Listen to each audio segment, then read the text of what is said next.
kedua, lidah jatuh ke pangkal. 2 kasus muncul. Semakin sulit kalau bernapas. Padahal kasusnya apa?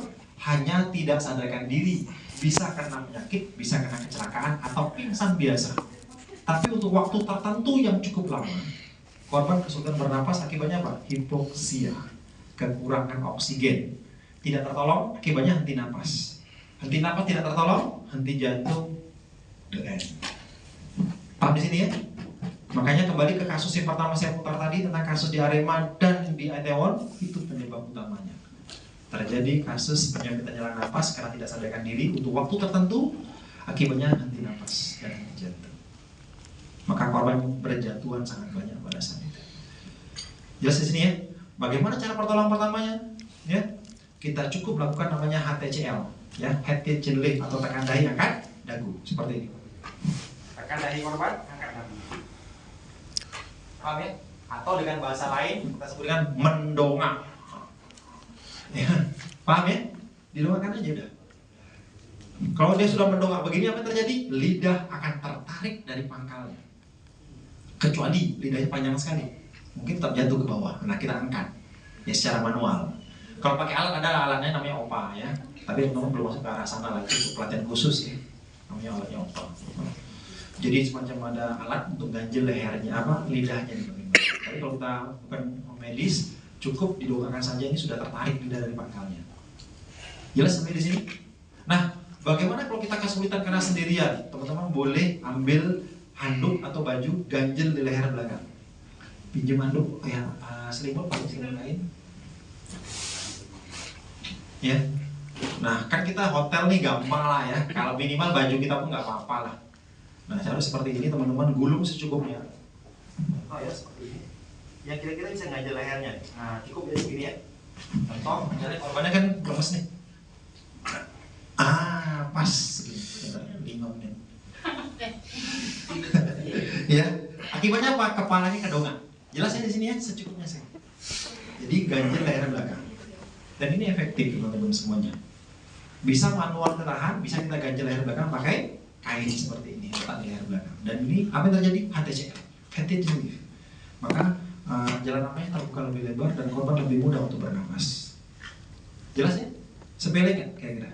Sepele, tapi dampaknya luar biasa teman-teman. Dan teknik sederhana ini dapat memberikan harapan hidup. Kenapa? Posisinya jalan nafasnya kebuka. Jelas ya sampai di sini ya? Dan ini juga dapat diaplikasikan ketika teman-teman sedang evakuasi korban tidak sadarkan diri. Jadi di atas tandu, ya, korban kasih kain atau gulungan baju seperti ini di leher belakang sambil kita evakuasi. Jalan nafas tetap terbuka, ya. Kalau kita biarkan begini dia sebuah nafas sulit sekali. Dan ini berbahaya untuk jangka waktu tertentu. Oke, jelas sampai di sini? Ya, teknik yang terakhir, yang ke-7. Teknik HTCL ini terbatas, ya. Tidak boleh dilakukan khususnya pada kasus cedera kepala dan tulang belakang. Karena cedera kepala dan tulang belakang tidak boleh ada pergerakan sama sekali di bagian kepala dan leher. Total tidak boleh ada pergerakan sedikit pun yang kita lakukan. Karena prinsip cedera kepala adalah imobilisasi. Tidak boleh ada pergerakan apapun. Kalau ada pergerakan yang kita sengaja, resikonya pergeseran pada leher atau servikal. Dan ini berbahaya, bisa menjepit saraf-saraf utama yang terdapat di tulang leher ya, atau servikal. Nah, untuk kasus cedera kepala, teman-teman, atau tulang belakang, itu tekniknya disebut dengan jaw thrust maneuver, perasat mendorong rahang bawahnya ke depan. Posisi seperti ini. Ini teknik lanjutan ya, kita tidak sampai ke materi ini. Ini teknik materi kalau teman-teman training 2 hari, kita akan belajar ya lebih lengkap. Nah, seperti ini kira-kira tekniknya ya. Kita berada di atas, namanya stabilisasi manual di kepala namanya. Pegang kepala korban seperti jepit ya, di atas telinganya. Jempol di tulang pipi, 2 jari tunjuk ke tengah di rahang bawah, angkat rahangnya ke depan. Nah, gini. Ini nggak boleh begini, ini nggak boleh. Tetap apa adanya seperti ini, kita angkat rahangnya ke atas. Ini namanya jaw thrust. Contoh begini teman-teman, ya. Kepala seperti biasa menghadap ke depan, rahangnya maju ke depan. Coba, rahangnya maju ke depan. Majuin ke depan, rahangnya. Ya. Ini namanya jaw thrust. Jaw thrust maneuver. Paham ya? Betul.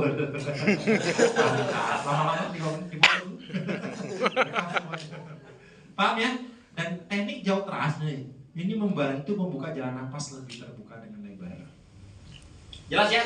Totalnya ada 7 teknik untuk penguasaan jalan nafas. Dan teknik ini dapat dikombinasikan. Contoh tadi recovery plus back blow. Paham ya? Atau tadi yang pertama 5 and 5, back blow dan release, ya, hentakan perut. Itu bisa dikombinasikan seperti itu. Sampai sini jelas teman-teman semuanya tentang jalan nafas, penting ya. Karena jalan nafas jika tersumbat, nyawa korban terancam, maka harus segera dikuasai dan dibebaskan. Maka contoh kasus lagi nih, saya mau kasih sedikit sharing kasus ya. Ada anak kecil tenggelam. Pernah lihat? Tekniknya begini.